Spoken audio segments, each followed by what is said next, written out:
My name is Tim Sanders, and you're listening to Leadership Biz Cafe.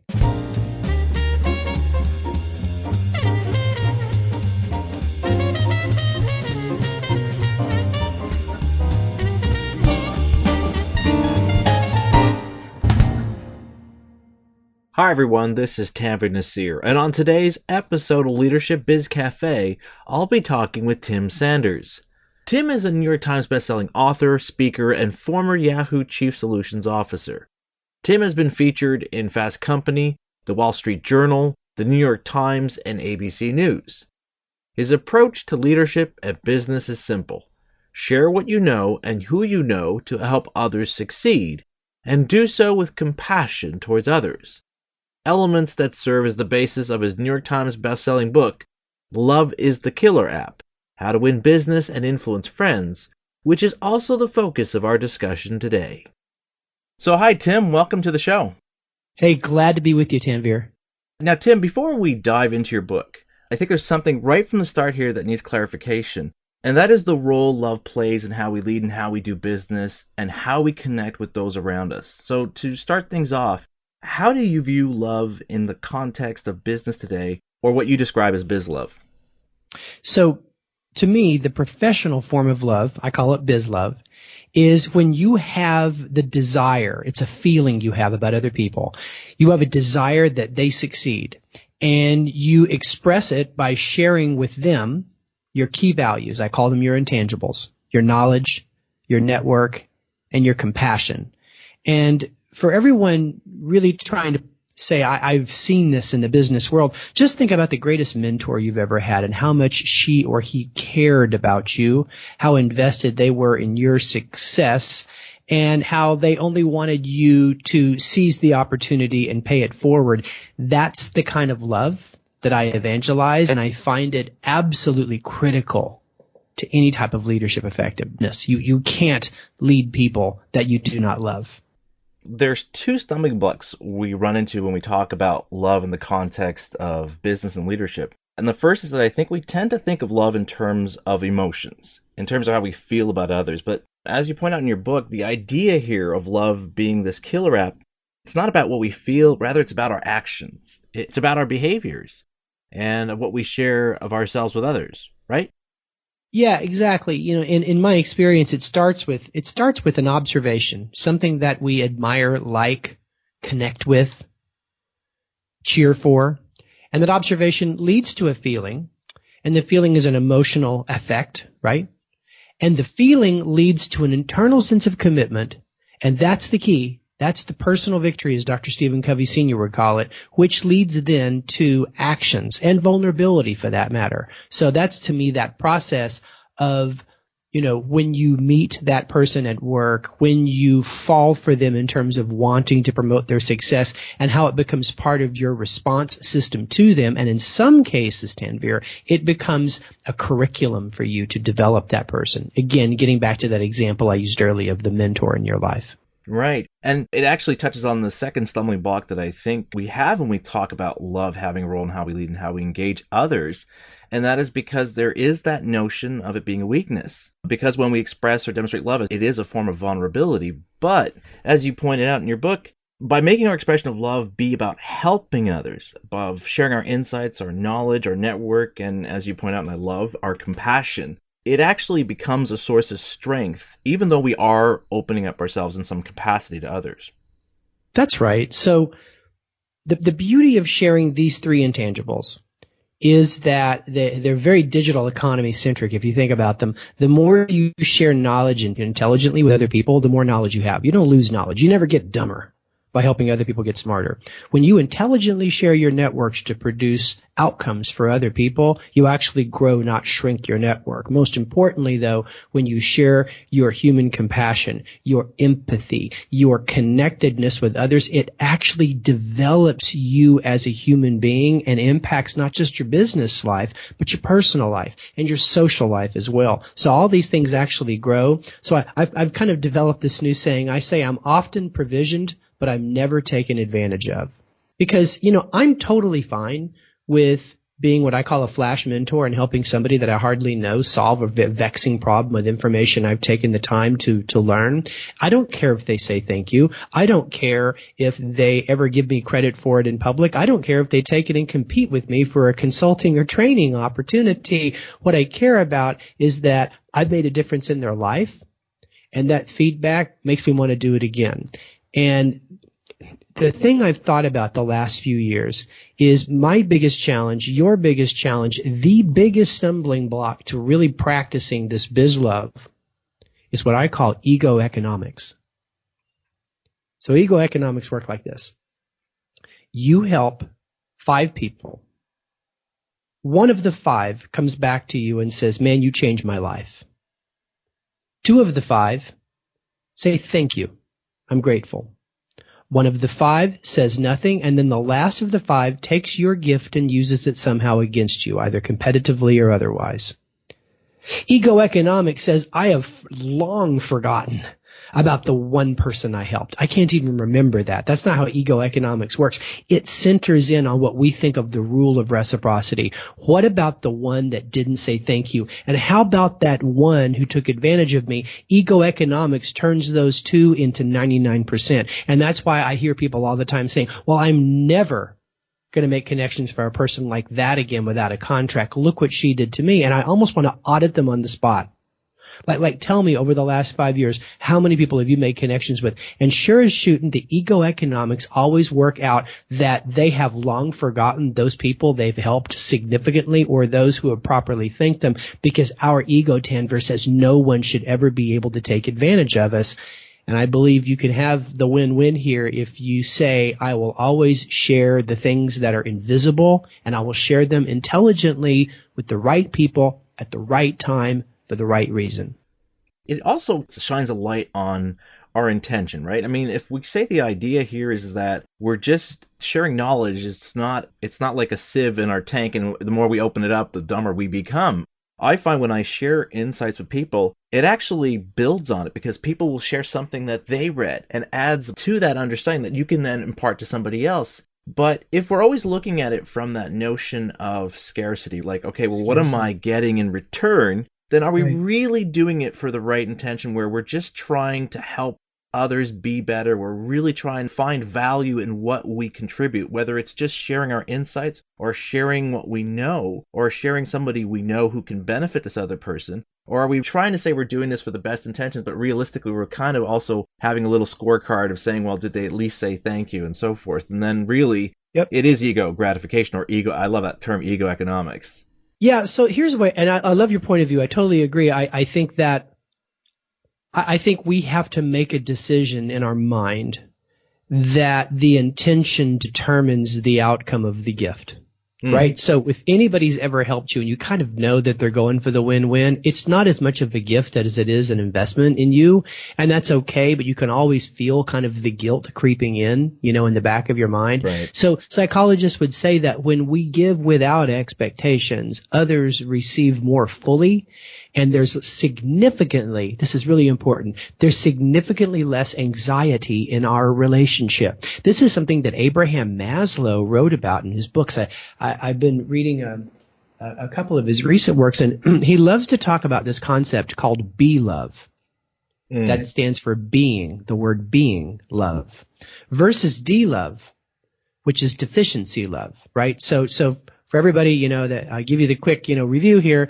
Maslow's body of work was about the hierarchy of human needs. And the idea is that we've completely become who we can become when we hit the top of that pyramid and we actualize. But if there's an unmet need, we don't get to that pyramid, right? So he talked about the idea we got to have food, we got to have safety, we got to have love, we've got to have esteem and respect. And then when all of those go away, then we can self-actualize. Okay, so where his whole theory kind of works now is he says, then that means that we are primarily motivated by our deficiencies, the things we don't have. And that makes us rather primal. Where we become enlightened, and this is important for leadership development, is when we become detached from those needs. Now let's transfer that to be-love, de-love. De-love is when you help people because you want them to like you. That's weakness. D love is when you help people because you have a narcissistic need to have people love you. D love is when you love people at work because you're so lonely in your personal life, you just need a friend. Do you kind of see how these are all like where you are actually using the other person by showing them love? That really is the actions of D love. And Maslow talked about it with his patients. There's a lot of anxiety and conflict in those relationships, and they don't last that long. Being love is different. Being love, you're completely detached from your personal outcome. You are laser focused on their improvement. You actually hold them accountable. Being love is more like your grandmother than your college roommate. That's a great example I've once been given by a psychologist, okay? So being love is the idea that I don't need you to do anything for me. I am so full of all the love I need from the outside world. I give to you, and you may take without saying thank you or doing anything in return. And for me, as a person who thinks about leadership development, the pursuit of that being love is really the ability for a leader to scale and sustain throughout a long career.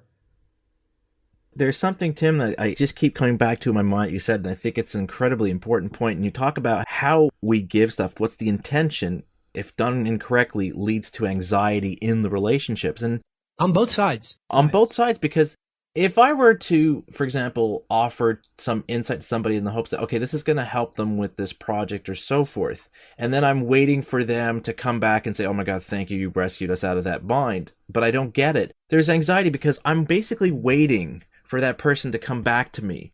Now, if that's just for one person, that's fine, but imagine if I have to do this for every person I help.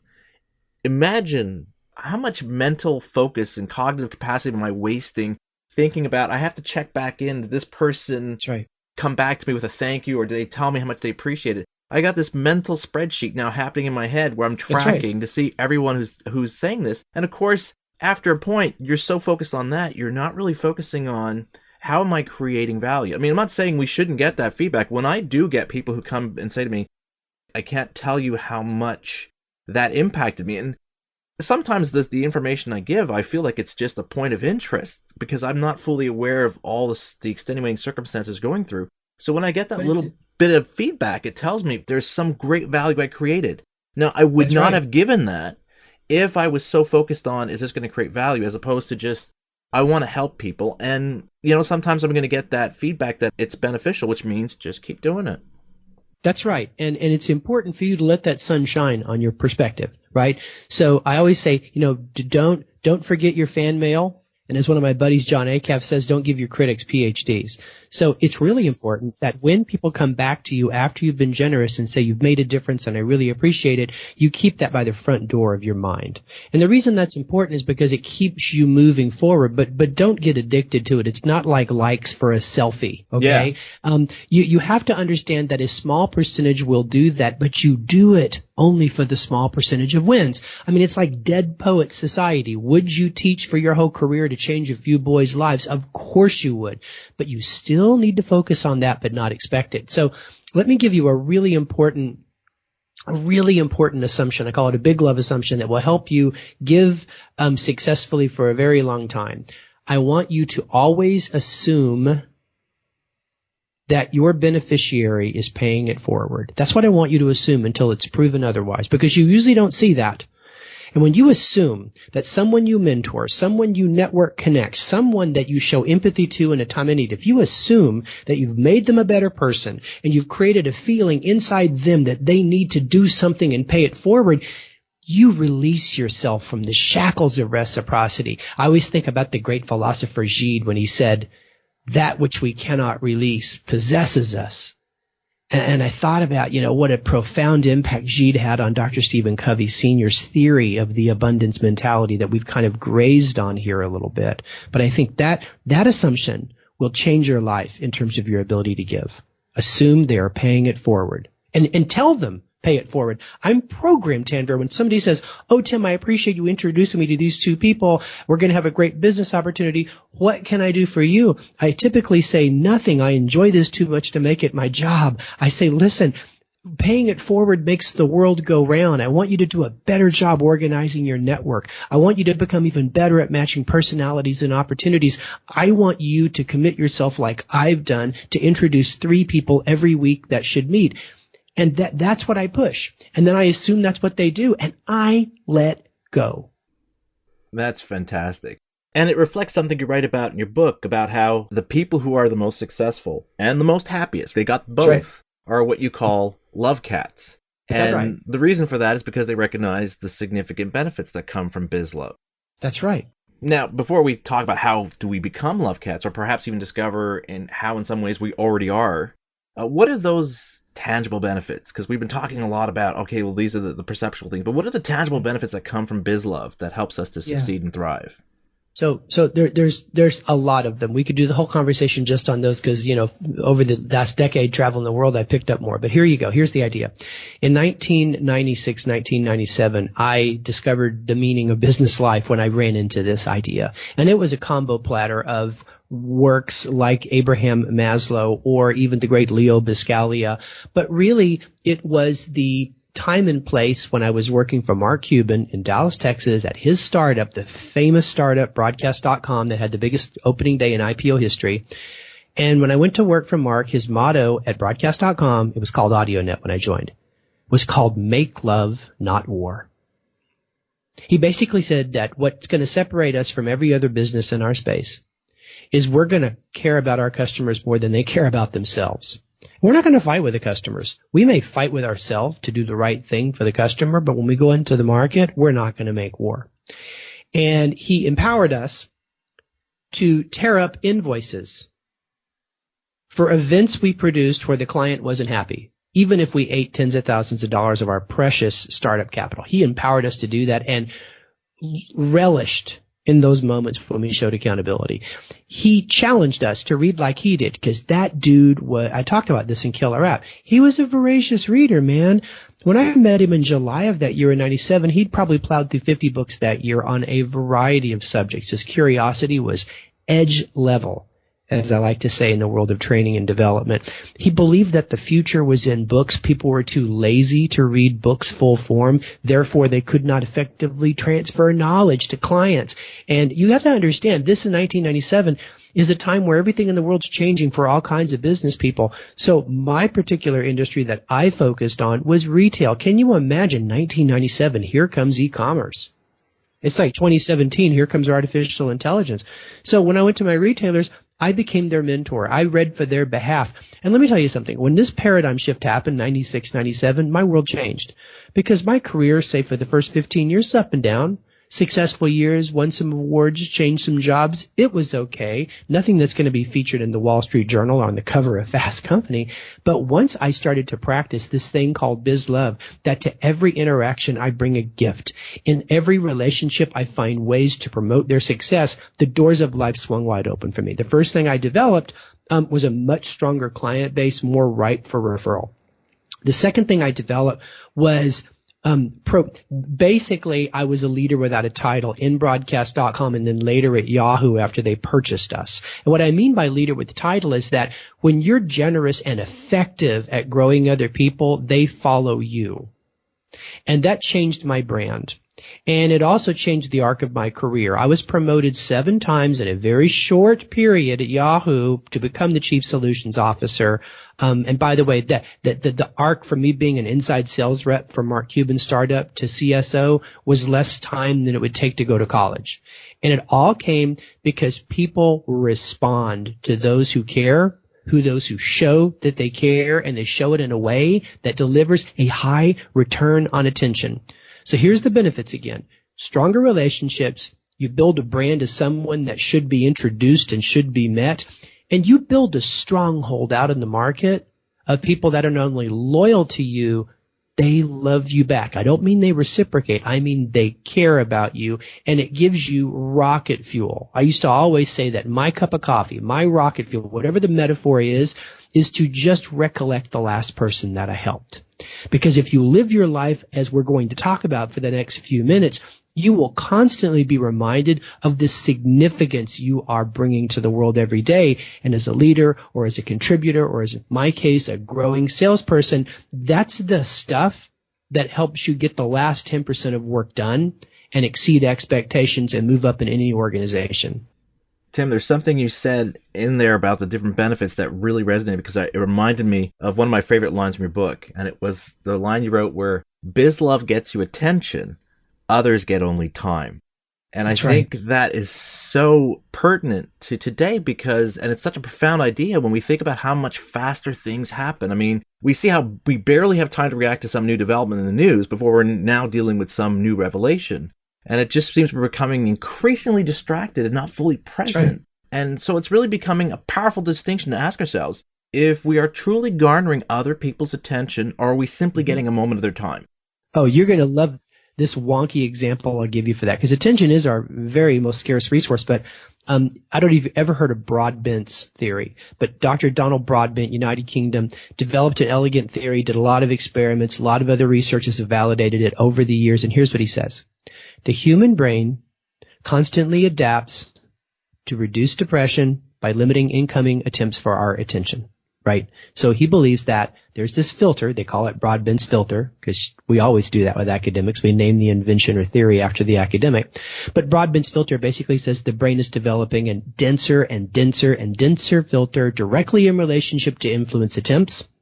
And that today it is a miracle, Tanvir, when anyone gets through and we hear them, we understand them, and we believe them, we act on them, and we remember them the next day. And on the page, we'll talk about the page I'm setting up for your listeners later. I'll have a link to Broadbent's filter and a graphic for you to see how dense this filter is, how many inputs a message has to go through, right? Because when he was studying this in England, I'm sure the average Londoner was being accosted for their attention probably a couple of dozen times a day. You know, the guy selling newspapers, the trolley car ringing the bell with ads. But Seth Godin said several years ago that the average consumer, this is before social media, they're being accosted for their attention over 500 times a day. Now here's the punchline to the whole story. So when Broadbent's studying brain research behind this, he does discover that there's a velvet rope, or Silicon Valley terms, there's a hack around the filter. It's called the amygdala.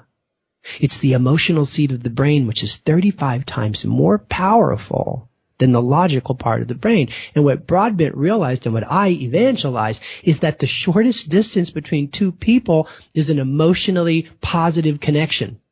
So like if you think, and this is why leaders have to know this, if you think I really care about you, I'm going to get through to you and I'm going to move you to action. I'm going to help you align with our values and our perspective. That's why it's so critical for leaders to develop the ability to care and show it to other people, because that is the secret to influence in a world of no attention. It just reflects the fact that when you think about all those successful people that we admire, they didn't attain their successes and achievements because they were better at bartering than us. Rather, it was because they understood that when they actually got your attention, it had to be about creating some form of value add. And that value add is showing people that you have this outward focus on helping others. And with, like you said earlier on in our conversation, hopefully with the intention of also inspiring you to pay that forward. That's right. And you know, there's a really good nuts and bolts way to think about it. So let's say that you want to go out in the world and really help your best clients grapple with change.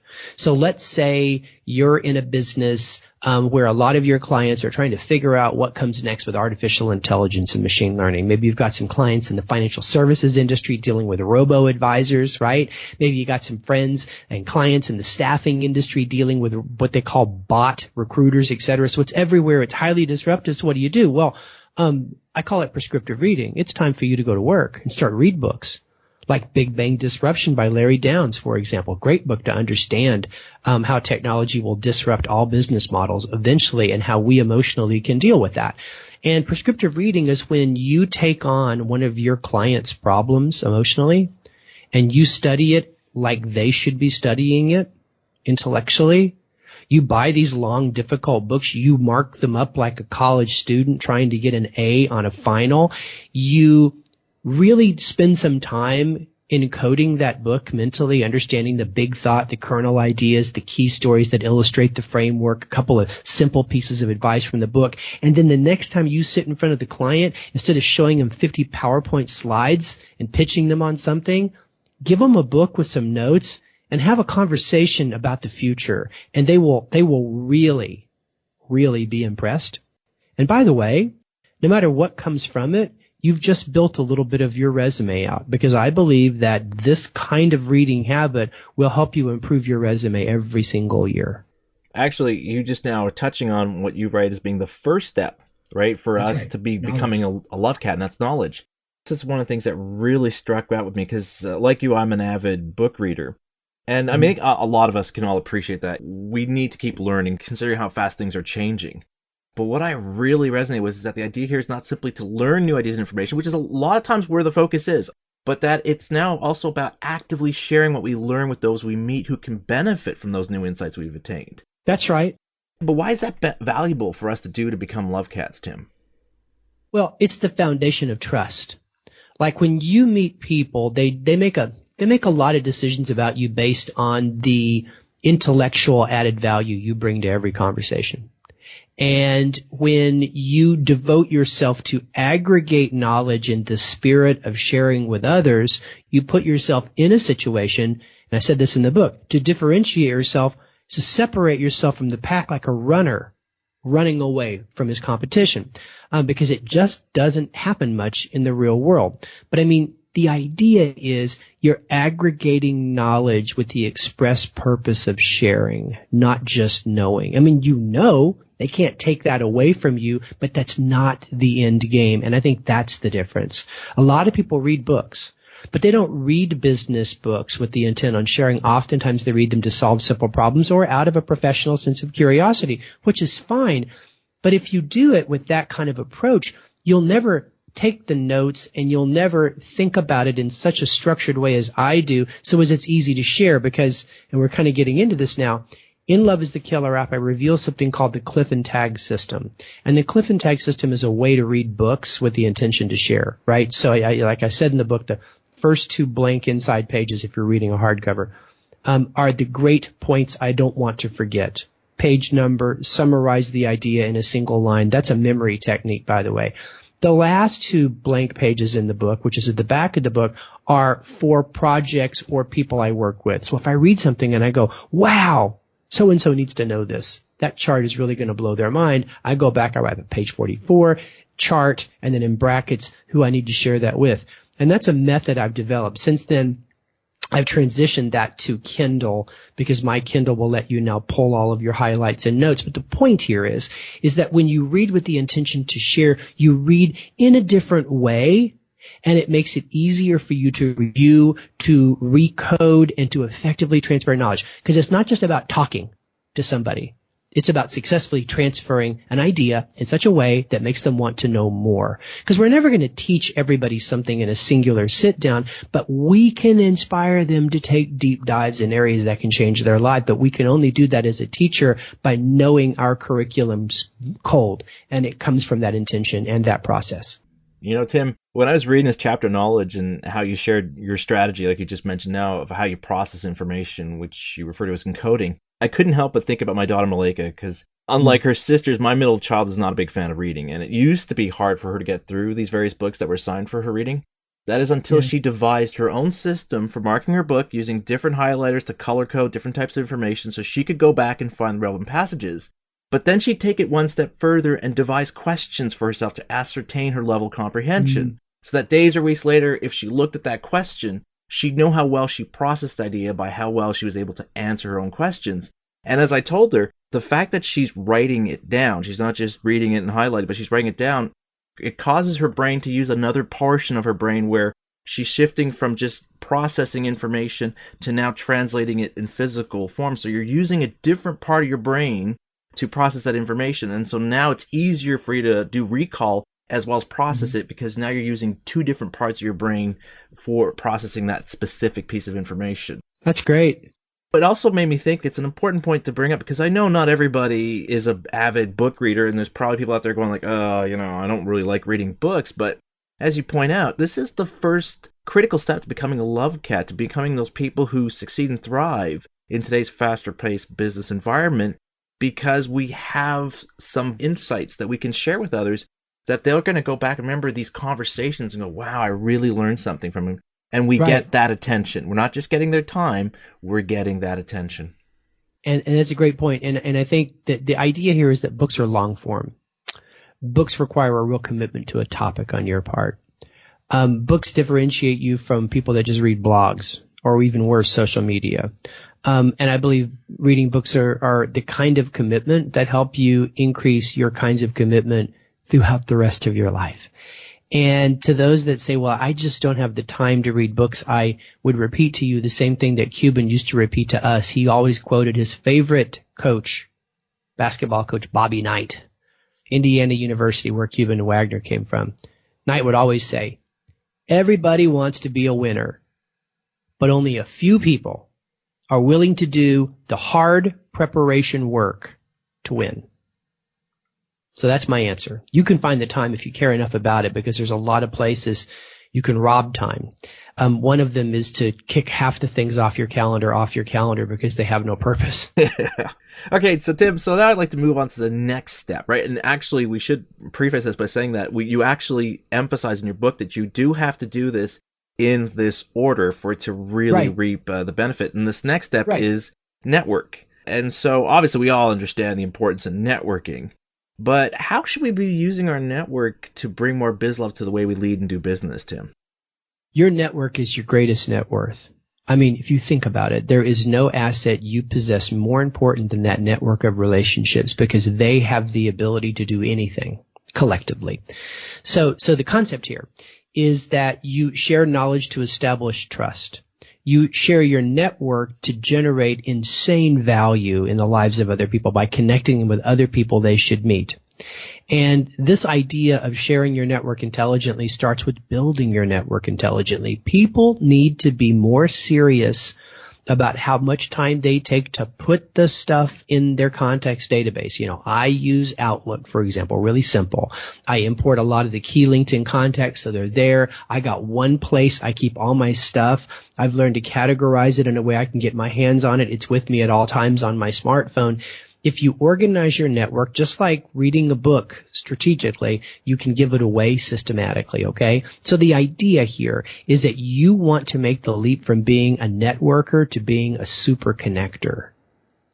Because a networker thinks, I'm going to go to this event, I'm going to meet some people, and they're going to help me make it to the next level of whatever project I'm working on. Now, you may decide in an act of reciprocity or bartering to dangle one of your contacts like a carrot in front of the other person. It's a trick you see all the time. But fundamentally, the kinds of questions you ask them are all screening questions, really, to figure out what they do and how they can help you, right? So I believe that you need to approach networking as an act of love, an act of generosity. What you're really trying to do is connect two or more people that should meet and get out of the way.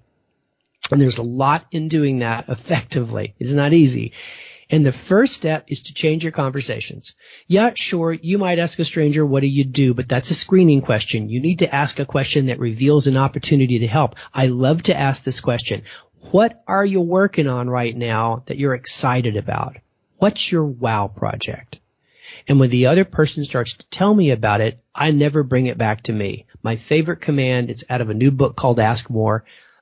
It's called Tell Me More. So when a person tells me more, they move past the headline, they move past the dream, they start to talk about the reality, and then they start to reveal to you obstacles. And in that part of the conversation, networking or connecting opportunities present themselves. And then it's really a matter of you executing it effectively. That's the way I approach putting people together that should meet. That's the way I think about networking. I absolutely love this point. I mean, this one was another one of those insights that really caught my attention, because I already follow your point about sharing our network with others in the sense of, you know, when people in my network ask if there's anyone I know who could help them with something, I'm more than happy to reach out and make those introductions. But I love this idea you present in this chapter that the goal we should be thinking to ourselves when we're interacting with these new people is, who within our existing network would enjoy meeting this new person? That we're thinking of the new bridges that we can help others build even though those new bridges won't be of any use to us directly. And I just think that's a phenomenal approach to networking, where even now, I mean, I've gone just a few weeks ago to a business cocktail party, and there's still those transactional nature to some of the interactions where people are too busy, as you said, sizing up how I can help them instead of having this outward focus on relationship building and taking it one step further to saying not just a building relationship between you and me, but who can I introduce you to, because they would say, wow, this is the kind of person I've been looking for. And so helping my network meet someone new, and in the process have this new person now being introduced and merged into my existing network.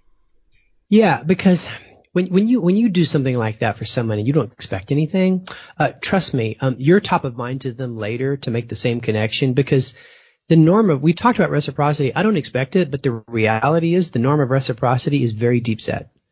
You know, a lot of people that join your network because you brought them in to help them may just very well be someone that you need at the most important times of your life. I can't tell you how much manna falls out of heaven for me on things like speaking engagements or whatever from somebody that I did a networking thing with years ago, and I've never ever said anything to them about it. You know, as a matter of fact, I've always tried to practice humility. If they come back and say, oh yeah, it's changed everything, I'm like, networking introduction doesn't change everything. You have to change everything. You have to execute on it. You still have to build things. You got to survive adversity. So, you know, I always think about this story I talk about on the circuit. It's not in the book. It would be if I updated it, but I'll share a quick headline with you because there's a takeaway here.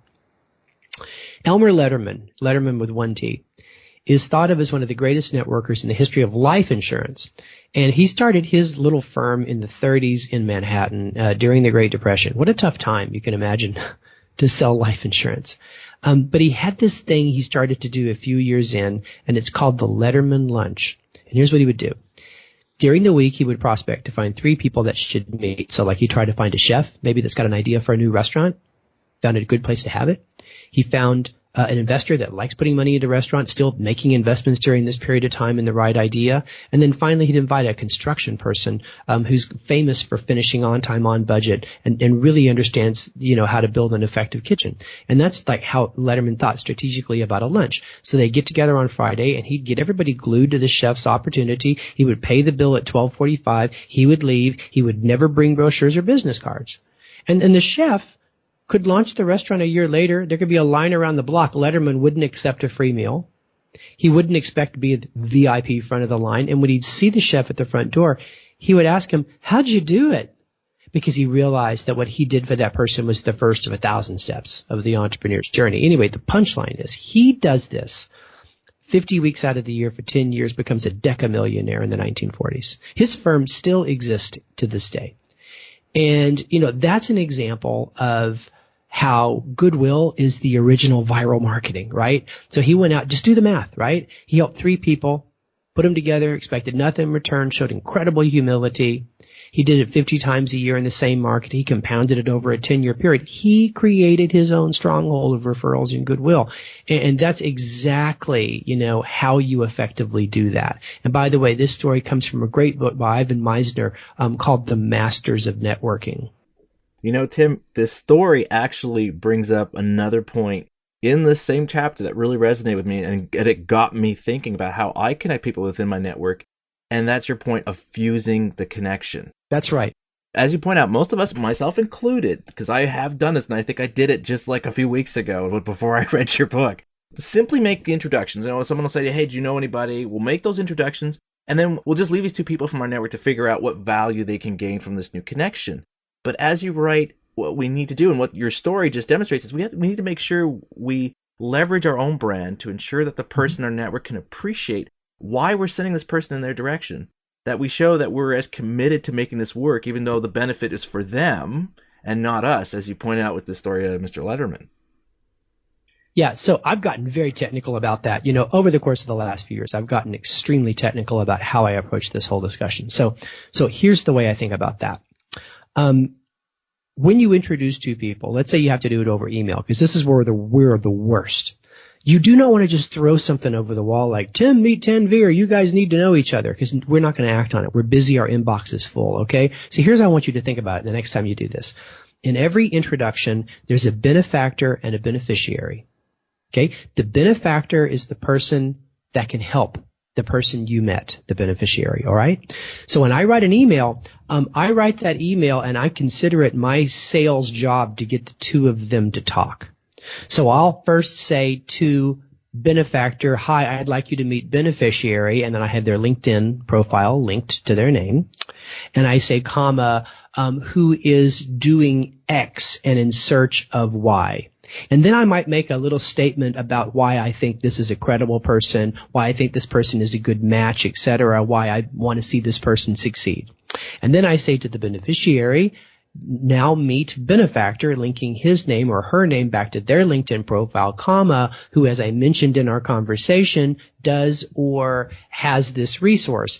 And he or she is a very good person to work with. They're very, et cetera. So basically it's links, it's credibility. And so the secret to all this is that before I send that email, I'm going to text or call the benefactor and say, listen, I'm about to send you an email to introduce you to somebody. And I don't do this much because I don't pepper people, all the same people. I rotate it, right? So I say, I'm about to send you an email. And I'm very serious about introducing you to this person because I think it's a really good introduction. So just do me a favor and reply. And, you can come kick me in the knee later if it's a waste of time. Because I really think a lot about matching personalities too. And then I send the email.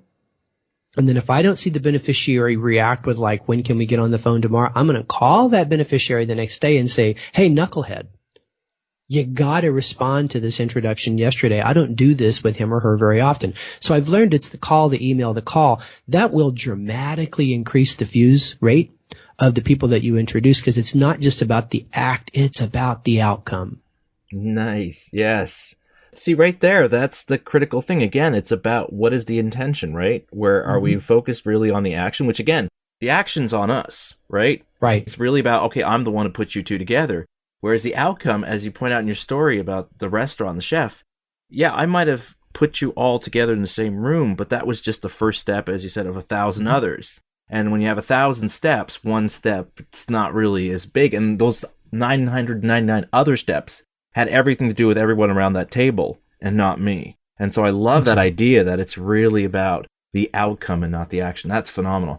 But you know what? It also ties into the last stages process, which you aptly call disappearing, where we need to make sure people understand that our commitment to making this connection work is not because we stand to gain something from it, but because we want both of them to succeed thanks to this new relationship. And you've got to know how to do this, and you've got to conquer. It gets back to ego economics because now, unlike what Letterman was doing this, there's Facebook and there's LinkedIn and there are these people you introduced and they're having to shake hands and they're cutting the red tape and they're standing on the New York Stock Exchange and you think to yourself, well, you just want to write in comments. Well, you're welcome, right? Right. It's a tendency. It's a tendency. Yeah, of course. I love to look at those things and think if they only knew. But then again, I'm humble. I don't really consider myself a big player in that. So it's really hard, but the better you can disappear and not remind people you made the connection, but be ready to accept their gratitude if they bring it to you. I think that's also the secret to not having anxiety in that relationship, right? Because Bizlove is never having to say you owe me. I wrote that in the book. I mean it. And I will never call a favor in and I will never remind someone of what they did. Because think about how bad that makes you feel. That's like inviting someone over to your house for a dinner and you and your family spend all day preparing the house and preparing the dinner. And when your guests arrive, they bitch about the traffic. How do you feel about your guests? So we have to think that our intention, our behavior after the give is very important to how the other person feels and how strong the relationship's going to be over the long haul. Because no one's going to like you better because you reminded them that you helped them. No, not at all. Not at all. And also, you're taking away ownership from their accomplishment. Yes, you helped play a part, and it's up to them to decide who they're going to thank when they go up on stage. And I think that's why I love that statement. I think it bears repeating that it's not about the action, it's really about focusing on the outcome, because then the sense of ownership really goes to the two people who, or the three people, or how many, of putting them together and knowing that in doing that, you're helping to create value that goes on and hopefully will pay it forward over time. And I think this is a great segue to the last step to becoming a love cat that you write about in your book, and that is compassion. And I'm really excited about this one, as I've written about this on my leadership blog, and the idea figures prominently in my first leadership book. So in the context of winning and influencing business and of bringing Bizlove to the way we work, Why is this important, Tim? Why is this the last critical step to our becoming love cats? Well, it's the pinnacle of the relationship. That's where you put the human inside the relationship. I mean, a bot can share knowledge, a website can share network, but only a human can share compassion. And it's that desire that other people do not suffer. It is that hope that other people find happiness that separates us from those thinking machines, you know? So compassion is something you'll develop for a person, hopefully very quickly. You'll cross that chasm and you'll really care about them. You'll really think strategically about how to reduce the suffering in their business life. You'll think strategically about how to amplify the success in their business life. And to me, that's what it means to bring compassion to work. Well, what does that look like? Well, first of all, it's about being encouraging. It's about being empathetic. I think that empathy is a leadership superpower. Your ability to treat other people's feelings as facts, your willingness to do the hard work to see things from their point of view. It's one of the most compassionate things we do. I looked at some research in psychology that said that the greatest emotional benefit two humans can give each other is validation. And that's what empathy is all about.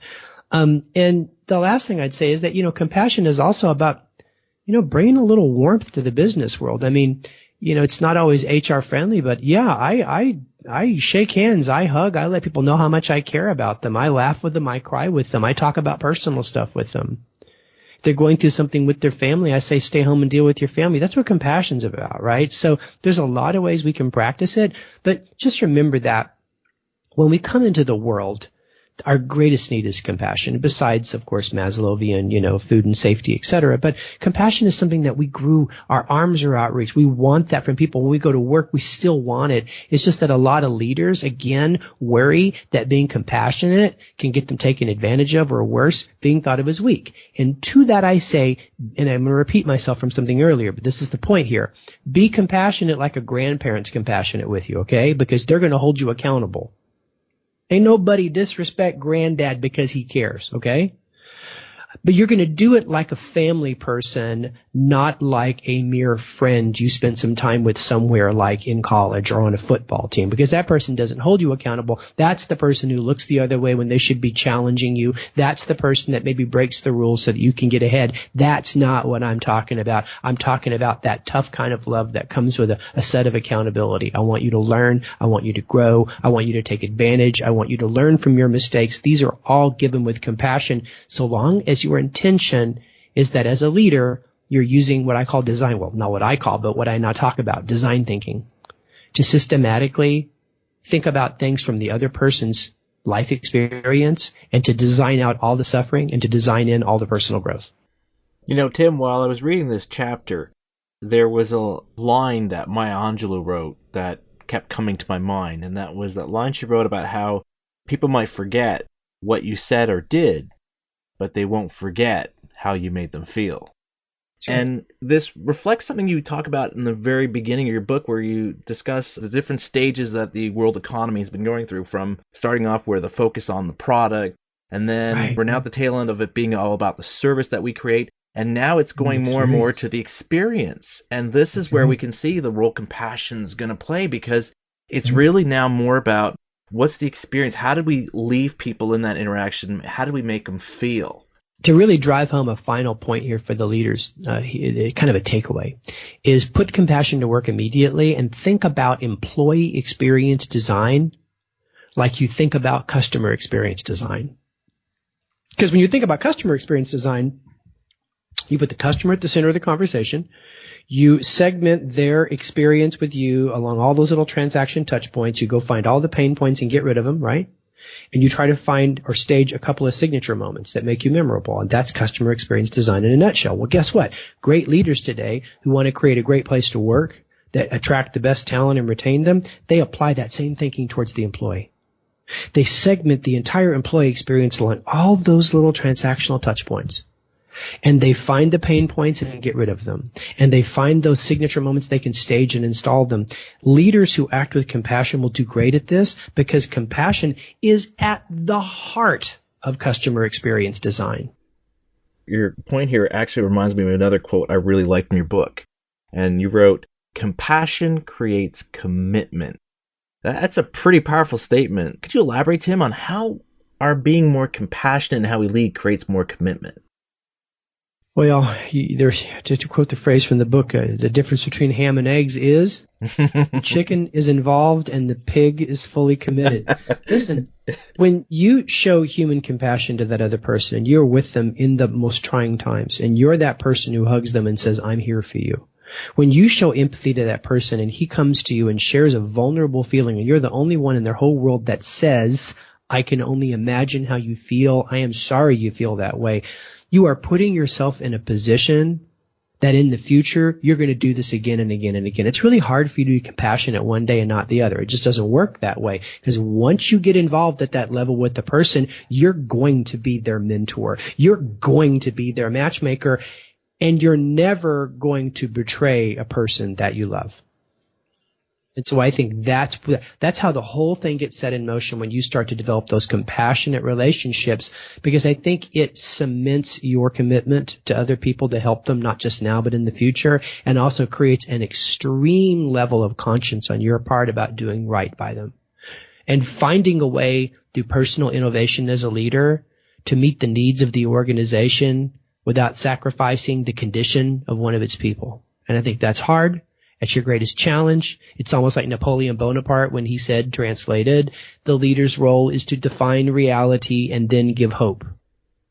There's another idea that kept coming to my mind while reading this chapter, and it's a word in the Zulu language, sawubona, which means I see you. And I think this is exactly what compassion in terms of Bizlove does. It allows us to see the other person for who they are, and not just in the context for how we view them in terms of, okay, what are we going to get from them? What do we need from them? And so forth. But in terms of who they are, so we can share knowledge and people in our network who can be of genuine help and value them, and to truly be compassionate, to understand where they're at, what's impacting them, what's affecting them, and putting it all together so that they can be successful and we can know that we help to make a difference. That's right. Exactly. Seeing them as a human being, not a direct report. Exactly. Well, Tim, I want to thank you for sharing your insights from your book.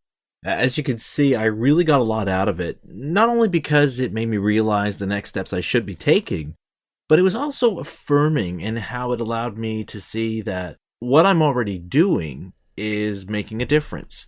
Not just in terms of myself and my work, but in terms of those people around me who I do feel driven to help succeed, to learn how to become better leaders and live the life they were meant to live. So thank you so much for this, Tim. I really enjoyed your book and our conversation. Well, thank you for having me. I enjoyed it myself. And I mentioned earlier, we built a very special page for the listeners. It's timsanders.com/LBC, /LBC, like Leadership Biz Cafe.